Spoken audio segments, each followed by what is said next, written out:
Welcome to another episode of Legion Elite Motorsports. I'm your host, Isaiah. And in today's episode, we are going to be doing some fuel pressure upgrades. So stay tuned for that. And also, we might be adding in, the third fan delete, basically, until the new fan approaches, which it should be here soon. And also, remember guys, November 19th, it is going to be a Legion Elite meet happening at Kissimmee Fun Spot in Kissimmee. So yeah, contact me, Instagram or what have you, if you're definitely going to go and want to know what parking lot we're going to be attending. Definitely, shoot me a message. But until then, let's dive in. Let's see what we got. Okay, so we got another Starquest help, so we're going to knock this one out. Got a couple things to do here. First off, the car starts off very quickly once, it's cold and everything. But the issue is once you drive it for a while and, go to start it back up, it takes a really long time to start up. So, through experience, I've learned that with these cars, some of the aftermarket fuel pumps actually overheat, and then when you go to use it, they don't bring enough fuel pressure to actually fire the injectors. So with a stock setup like this, you won't know until you actually get a gauge on there so you can see. So we're going to add one by taking the Allen head out of here and adding a gauge. So I'm going to leave a link in the description below that's going to show you exactly what adapter fitting to put in there, and then from there you can use any 1/8 NPT gauge. I might be wrong about the thread pitch on that one, but regardless to what, I'm going to leave a link into the description for the gauge and the adapter fitting, so you'll have it all. And what we're going to do after we add in the gauge and take this for a test drive, we're also going to add in a fuel pressure regulator here, which you can also purchase from, what is the name? Trilogy, I believe. So, yeah. So we're going to do that. And then after that, we're going to jump into some cooling issues. So, this car does not overheat. Okay, let's get that straight. So, what actually happens is when the car is running, how it's originally supposed to operate is one fan turns on, and then when you cut on the air conditioning, the rest turn on. So this one and this one. So I'm going to show you guys a trick to get all of them to come on no matter what. So normal operation and things of that nature, it'll just all come on, cools more efficiently that way, and then once it's done cooling, it turns off. Also, this fan here is dead. So I actually want to try something I've been thinking about for a while, but I want to try something. So replacing this fan with the aftermarket pusher unit, which we're going to get into after we do the fuel system, but I want to try a pusher unit on this one and see if it benefits it, anyway, or whatever, and take it from there. But first, let's start with the fuel. So first things first, we need to remove that Allen key right there. Okay, so simple enough. Basically, you're gonna need pretty much Teflon tape or liquid, because they have them in both now. So you could either use that or you could use fuel safe silicone and put that in. So this is the adapter. Then this whole part from this way forward is all the gauge. And then you can add a 90 degree to turn it this way, but you kind of want to see it when you pop the hood for testing. So let me show you inside the car, get a better idea.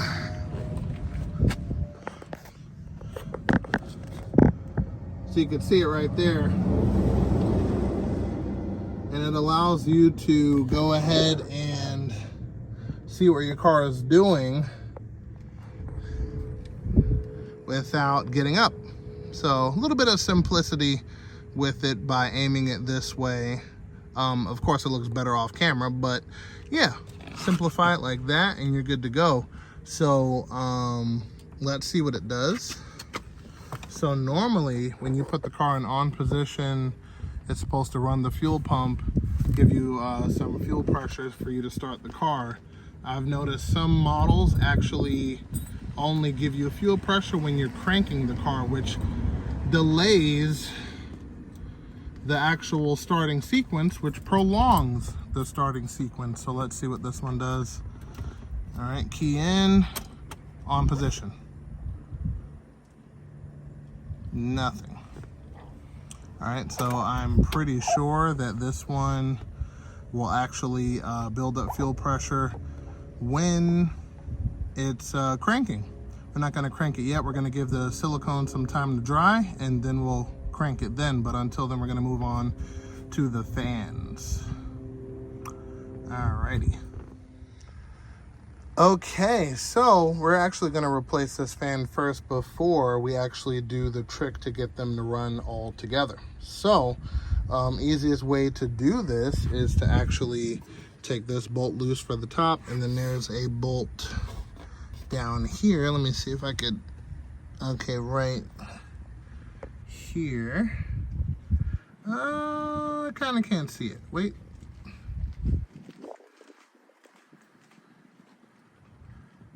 Right there.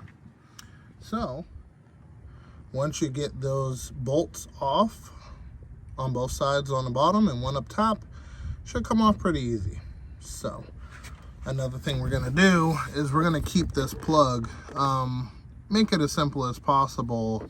We'll actually cut as far back on this wire as possible to keep the original plug, and we're going to test it by turning on the air conditioning with the key in the on position but car off, and make sure that the new fan has power. So that's pretty simple because it'll turn on. So yeah, we'll take it from there and see what we got. Also, don't forget your other one right here. That's also mounted. So yep, all of these 10 millimeters off and we should be good to go. Okay, it is out. All right, so this one we're going to replace that one. 3 bolts for the hood latch, and we'll be able to put that directly in the place it was before, so there won't be any issues with that there. But before we put everything back, we have to chop the harness and prepare for the new fan. So now that this have had time to dry, more or less, we're gonna check it for leaks and also crank the car and see what the fuel pressure is. So we're gonna keep a look at the gauge right about here.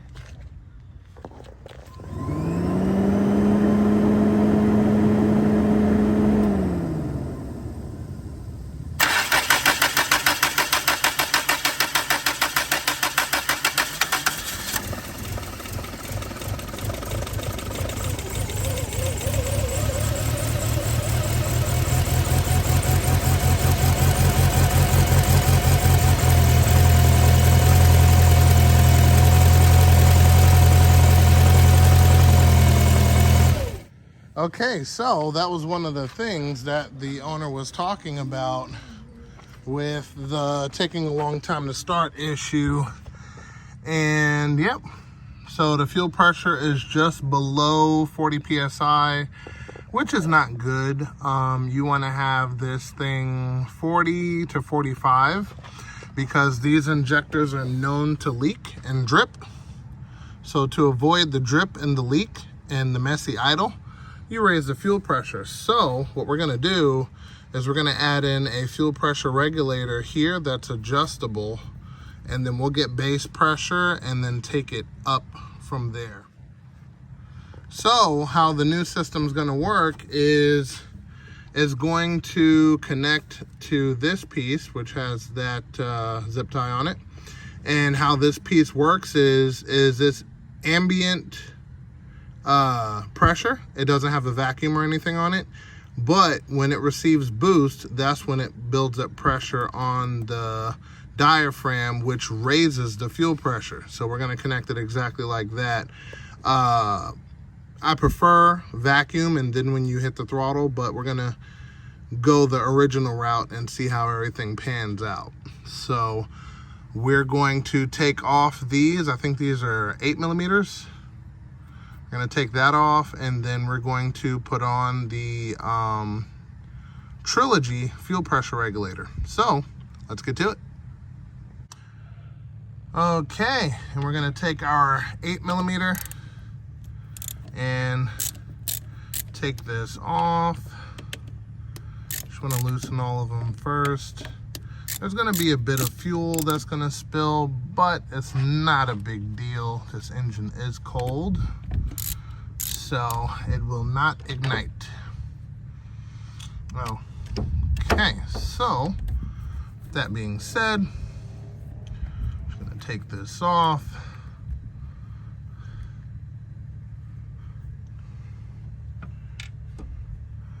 And we'll be good to go. So this fuel pressure regulator is not bad or broken. It's working properly, but the thing is, it's 30+ years old, and that's not to say it's not working, but that is to say that the fuel pressure that it was, kind of dropped that a little bit.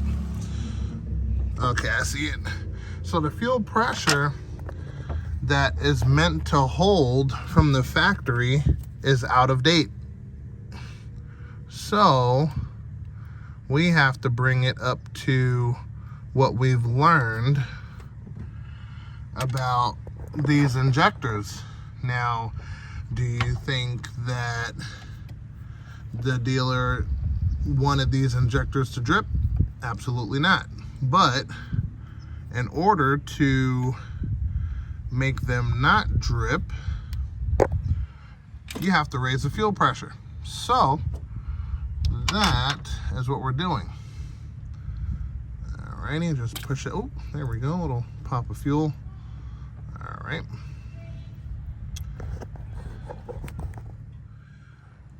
Okay, so since we are on the subject of fuel pressure, dealing with the throttle body injected setup, now in some cases people have put, like, they kept this original piece here and then they added a fuel pressure regulator on the return line, which is this guy here. What ends up happening is the fuel pressure regulator has a gauge on it. The gauge is reading you 40 psi, but it's not including the regulation that's happening here. So if you put a gauge here, you're probably almost doubling that fuel pressure, right?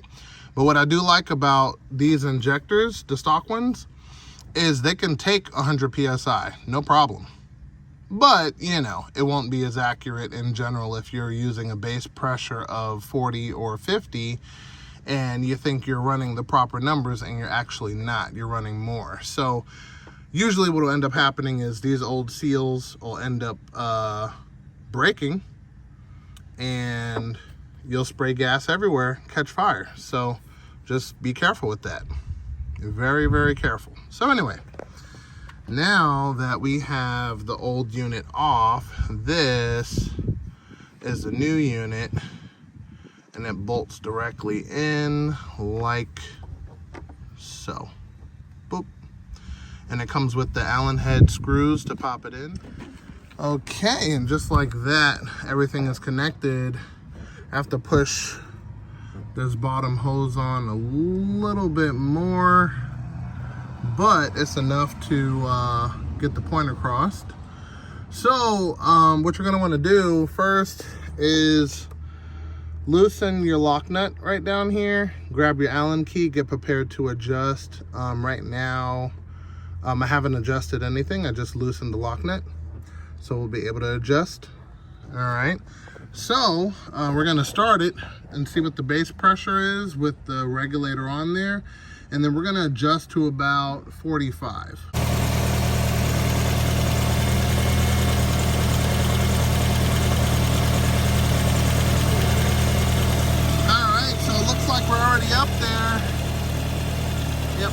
we're already up there, so just a slight tweak and we should be good to go. So take your Allen key while the car is idling, and righty-tighty, lefty-loosey. Tighty makes the pressure go up, loosey makes the pressure go down.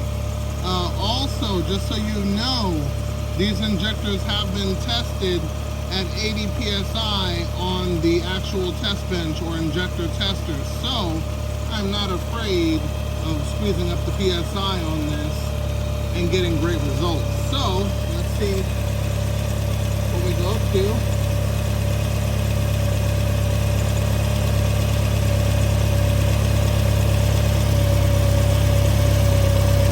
Alright, so that's perfect. We're gonna leave it there, and we're gonna lock the lock nut with a 13 millimeter. And again, this is gonna be righty-tighty. Alright, let me switch the gear there. Make sure the pressure doesn't move from being adjusted. Good, alright. And then that's it. So, what we're gonna do is we're gonna test the car out to see how it performs. And once we take it for a nice long drive, the customer stated that the car doesn't want to start after it's warmed up and parked for like maybe 5 to 10 minutes, and then you come out to go start it and it takes forever to start. So we're gonna dive in deep now that our fuel pressure is where we want it and make sure that everything is operating properly. So we have a Legion Elite part update. So let's go check it out.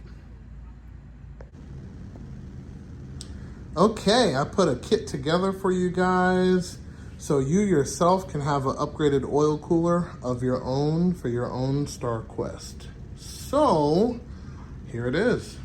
So we got the oil cooler, all of the fittings, and very, very, very high quality PTFE line, which is fuel, oil, transmission fluid, safe, and E85 safe actually. So we have all of those goodies there. And I would say only thing you need to do is mount it properly, and that's it. It comes with these nice mounting tabs, so you can kind of put something together and boom, you'll be good to go. So you'll be cooling like a pro. So definitely comment down below if you can use yourself a kit. I will give you some information so you can contact me and order one of these kits. They're very inexpensive compared to some that I've seen upwards of $600. So yeah, definitely contact me and I'll get you squared away. All right. And with that being said, we are going to call it an episode there. So basically, next episode, stay tuned for the test drive. Also, let me know if you're interested in the new item for Legion Elite. You know, upgrade your oil cooling system. Not a terrible idea, why not? But yeah, definitely let me know. Message me, shoot me a comment, either way. And remember guys, knowledge is power.